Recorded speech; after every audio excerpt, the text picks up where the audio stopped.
Good work day today. Cut back just a little bit for how we had it scheduled for practice. We had really two hard days and had a really good day today, high intensity day, a little shorter but real high intensity.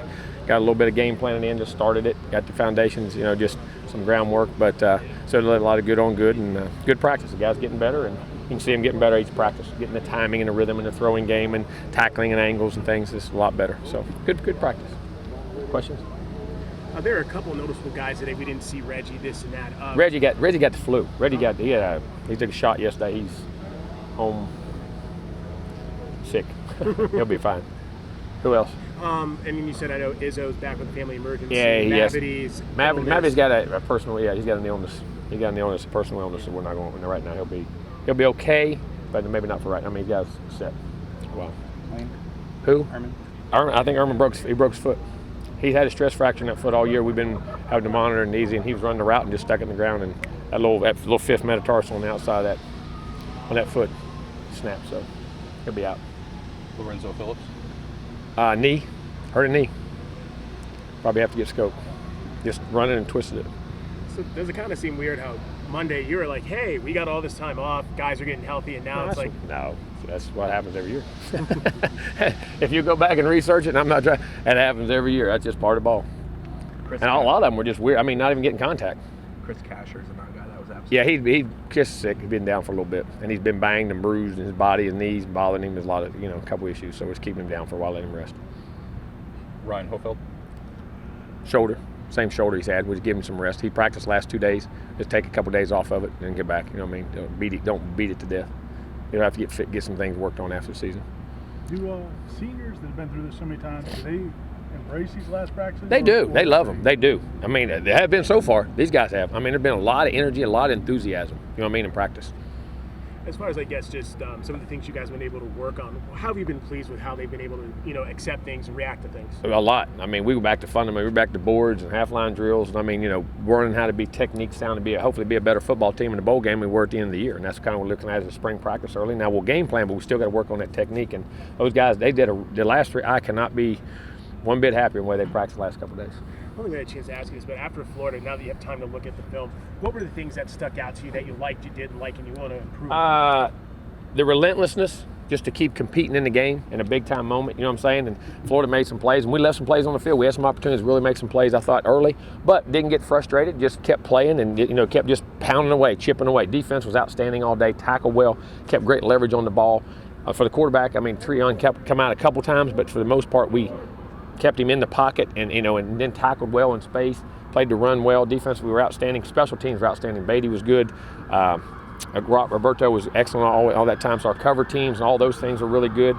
And just proud how they competed. The offense just kept sawing away, kept pounding, hit a few passes, and because they were good on defense, we knew it, and it was just going to take some time. And played it. It was a team win. It really was. How the defense played and the offense we didn't turn the ball over, put the defense in bad situations. Had the safety. That was the only play, and then to me, that kind of exemplified how we played in the game. I mean, that was safe. Them guys are back there scrambling for that ball and lived it as a safety instead of a touchdown. That was very critical. Was that big for the offense? Maturity, evolution to go to Gainesville against that defense? Oh, I guarantee you. And a lot of patience and poise and what they did, yes, no doubt. With such a stretch, of time off between the end of the season and the bowl game, how do you go from, trying to install the game plan but not pounding it too much early?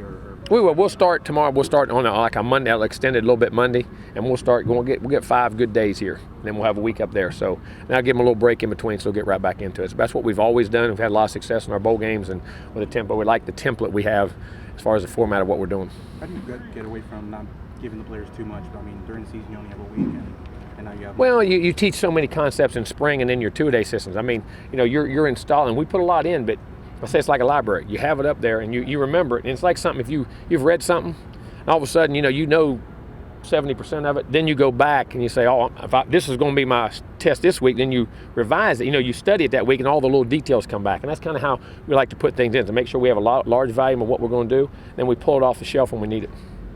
I think you guys were in the top 5 in the country in terms of turnovers lost. What do you attribute that to? Focus, concentration, and we knew it was a style of play we had to play. I thought we were very good on defense, knew we'd be young on offense, knew we should be able to run the football, let the line come along and the quarterbacks evolve into what we're doing, and young receivers having to step up in big roles. And it was how you call the game, how you focuses, your emphasis, and things on you did. I mean, each team has its own personality, and that was how we had to win football games. After going negative recruiting, I know it happens some places more than others, or with some coaches more than others. I mean, how do you guys try to go about combating that? Just tell the truth. I mean, just listen. If people are having to talk about you, then there's something wrong with them.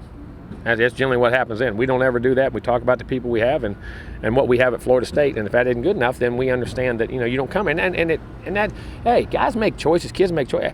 I hope they all go have great careers. That's no problem. I mean, you present your case, and if you see people listen to that, then unfortunately you do. But we're not going to get into that. And these are 18-year-old kids, and I hope they all have great careers, great futures. And they say it's not personal. I mean, they got to make a good choice, just like coaches do where they go. You do where you work, where you go, next job you take. It's not personal. You know what I mean? It's just what you think is a betterment for you, and that's life. Is there a lot of that going on now? Or did it, Oh, was it in does. the past, was it more, or Nah, it's always still same. It's always out there. There's an element of that. It's always that way. Have you had kids come up to you and say, "This person said this about you"? Oh, yeah. Really? Yeah, I mean, it happens And all they the ask time. you to clarify something or something. Yeah, I mean, or is that true? Or they'll laugh about it after you get them. Hey, they were saying this in the time. They were saying that. I said, wow. Okay. No, I don't pay attention to it. Yeah. That's life. When do you have those conversations, like after the fact or during? Depends. Sometimes they tell you, sometimes they don't. It just depends on the kid. I mean, if they volunteered up, I don't go digging for it. That's none of my business. I'm too busy focusing on Florida State. Aside from a win or a shot at a win, what's your favorite part of the bowl experience? I think this right here, getting better, getting an extra spring practice, get on the field and practice. And it's not, and these ones before you go to the bowl time, there's urgency, but it's more of a, you can relax just a hair and really teach the kids and be on the field with them. And then I think the ability to have the families there, our kids, our families, along with those players, and they all get to interact and do things together and go, like, you're going to the museum of Martin Luther King and learn all the history and all the things and the opportunities that are out there. The College Football Hall of Fame, there's so many in all these cities you go to. Is an educational process, and there's a lot of things you can learn out here and there that you can't learn in the classroom. In your classroom, you learn things. That's all part of this experience of sports and opportunities for these guys to be exposed to things they've never been exposed to.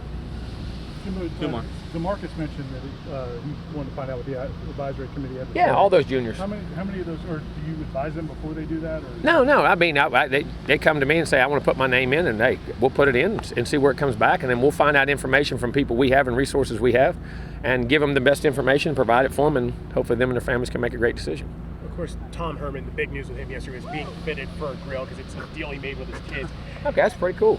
I was going to ask, I mean, have you ever had anything like that where you say, hey, if we meet this mark, I'll do this or that, or not? So Coaches have sometimes. I mean, you'll do some. Guys may dance or give or something for dinner or get a haircut. I've seen that. I mean, I've seen all kind of crazy stuff when coaches do that like that. Hey, that's great. I mean, it's part of their.